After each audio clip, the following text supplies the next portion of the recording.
ঢাবি ছাত্রীর মরদেহ উদ্ধার, পুলিশ হেফাজতে শিক্ষক শিক্ষার্থী। প্রাথমিকে সুপারিশপ্রাপ্ত শিক্ষকদের সমস্যার সমাধানের আশ্বাস প্রতিমন্ত্রীর।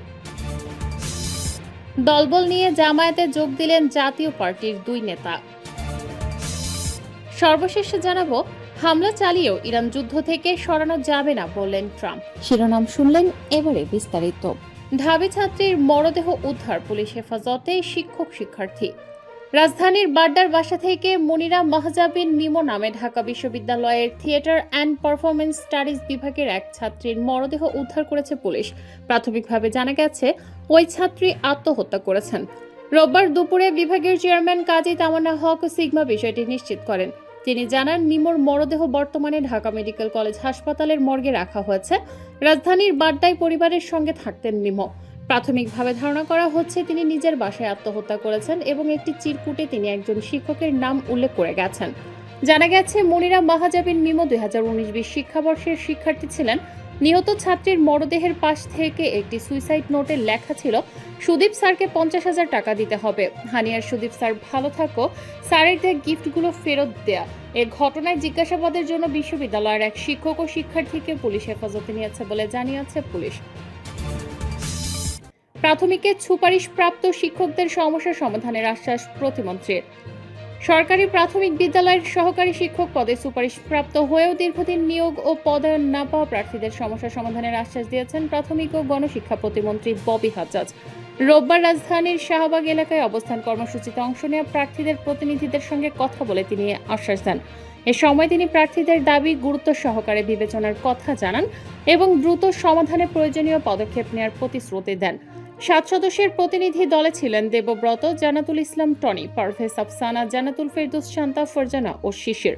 প্রার্থীদের পক্ষ থেকে জানানো হয়, চূড়ান্ত সুপারিশের পর নিয়োগ ও পদায়ন প্রক্রিয়ার দীর্ঘসূত্রতায় পড়েছে। এতে প্রায় 15,000 প্রার্থী অনিশ্চয়তা ও ভোগান্তির মধ্যে রয়েছেন। তারা দ্রুত যোগদানের দাবিতে বাংলাদেশের জাতীয় জাদুঘরের সামনে লাগাতার অবস্থান কর্মসূচি পালন করছেন। দলবল নিয়ে জামায়াতে যোগ দিলেন জাতীয় পার্টির দুই নেতা। টাঙ্গাইলের মির্জাপুরে কর্মী সমর্থকদের নিয়ে জামায়াতে ইসলামীতে যোগ দিয়েছেন জাতীয় পার্টির দুই নেতা। রোববার উপজেলা জাতীয় পার্টির সাধারণ সম্পাদক আবুল কাশেম এবং বহুরিয়া ইউনিয়ন ছাত্র সমাজের সভাপতি ওয়াসিম মিয়ার নেতৃত্বে তারা জামায়াতে ইসলামীতে যোগ দেন। বিষয়টি নিশ্চিত করেছেন মির্জাপুর উপজেলা জামায়াতে ইসলামীর আমির অধ্যাপক ইয়াহিয়া খান মারুফ। তিনি বলেন, রোববার মির্জাপুর প্রেস ক্লাবে এসে জাতীয় পার্টির নেতাকর্মীরা আনুষ্ঠানিকভাবে জামায়াতে যোগ দিয়েছেন। তাছাড়া গত ত্রয়োদশ সংসদ নির্বাচনে জামায়াতের হয়ে কাজ করেছেন উপজেলা জাতীয় পার্টির সাধারণ সম্পাদক আবুল কাশেম সহ নেতাকর্মীরা। জামায়াতের ইসলামের আদর্শে অনুপ্রাণিত হয়ে অন্তত 30 জন নেতাকর্মী সহ তিনি আনুষ্ঠানিকভাবে দলে যোগ দিয়েছেন। সদ্য জামায়াতে যোগ দিয়ে আবুল কাশেম বলেন, আমি দীর্ঘ 15 বছর বিভিন্ন আন্দোলন সংগ্রাম করেছি, কিন্তু আওয়ামী লীগ বা বিএনপি থেকে দলীয় সাপোর্ট পাইনি। সামনের দিনগুলোতে জামায়াতে ইসলামী আমাকেও নেতাকর্মীদের মূল্যায়ন করবে এমন আশ্বাসে আমি এই সংগঠনে যোগ দিয়েছি। হামলা চালিয়েও ইরান যুদ্ধ থেকে সরানো যাবে না বললেন ট্রাম্প। যুক্তরাষ্ট্রের রাজধানী ওয়াশিংটন ডিসিতে নৈশভোজের এক অনুষ্ঠানে হঠাৎ গুলির মতো শব্দে আতঙ্ক ছড়িয়ে পড়ে। এ সময় মার্কিন প্রেসিডেন্ট ডোনাল্ড ট্রাম্প ও ফার্স্ট লেডি মেলানিয়া ট্রাম্পকে দ্রুত নিরাপদ স্থানে সরিয়ে নিয়ে সিক্রেট সার্ভিস।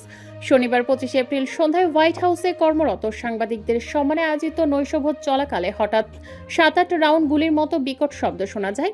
এতে উপস্থিত প্রায় 2,500 অতিথির মধ্যে আতঙ্ক ছড়িয়ে পড়ে। অনেকে টেবিলের নিচে আশ্রয় নেন। অনুষ্ঠান সঙ্গে সঙ্গে বন্ধ হয়ে যায়। ঘটনার পর নিরাপত্তা সদস্যরা দ্রুত প্রেসিডেন্ট ও তার স্ত্রী সহ অতিথিদের সরিয়ে নেন। সশস্ত্র নিরাপত্তা দল মঞ্চে অবস্থান নিয়ে পরিস্থিতি নিয়ন্ত্রণে আনে। একই সময়ে এফবিআই প্রধান ও প্রতিরক্ষা মন্ত্রী সহ শীর্ষ কর্মকর্তাদেরও নিরাপদ স্থানে নেওয়া হয়।